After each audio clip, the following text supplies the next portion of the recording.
ఏం చూసుకొని వాళ్ళు ఏ ధైర్యం చూసుకొని ఓన్లీ ఆ దీపం పథకం, గ్యాస్ ఇచ్చావనో లేదంటే తల్లికి వందనం వేసావనో ఈ రెండు, లేదంటే పింఛన్లు మేము ఇచ్చిన మాట ప్రకారమే ఇచ్చేస్తున్నాం, అందరికి పెంచేసాం వృద్ధులకి మహిళలకి, ఇవి మాత్రమేనా? ఇవి పట్టుకునే వెళ్ళాలా? అంటే చేసినయే చెప్పి రాష్ట్రం నాశనం అయిపోయింది, మేము అసలు మొత్తం చేసేద్దాం అనుకున్నాం మొదటి ఏడాదే, కాబట్టి జగన్ నాశనం చేసేసాడు, దాంతో కొంత ఇబ్బంది అవుతుంది. బట్ బాబు గారు ఇప్పటికే సంపద సృష్టించేశారు. విశాఖపట్నానికి బోల్డు పరిశ్రమలు వస్తున్నాయి. 99 రూపాయలకే 25 ఎకరాలు 30 ఎకరాలు ఇచ్చేటప్పుడు కంపెనీలన్నీ వచ్చేసినాయి. కాబట్టి వాళ్ళందరూ నెక్స్ట్ ఏడాది 2 ఏళ్ళు పోయే డబ్బులన్నీ బాగా వచ్చేస్తాయి.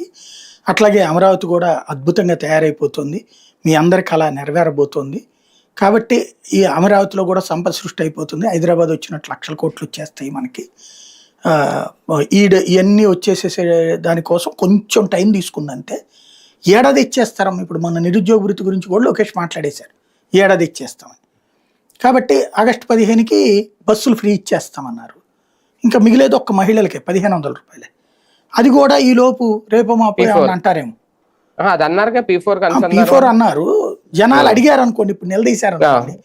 ఇప్పుడు మా జగన్ ఉన్నప్పుడు ఫస్ట్ ఏడాది 18,000 పడ్డదన్న, డ్వాక్రా రుణమాఫీ అని చెప్పేసి మా అందరికి డబ్బులు ఇచ్చాడన్నా, చేయూత అని ఇచ్చాడన్నా అని అడిగారు అనుకో. అడిగితే ఎక్కువ మంది ప్రజలు అడిగితే అప్పుడు త్వరలో చేస్తామని చెప్తారు.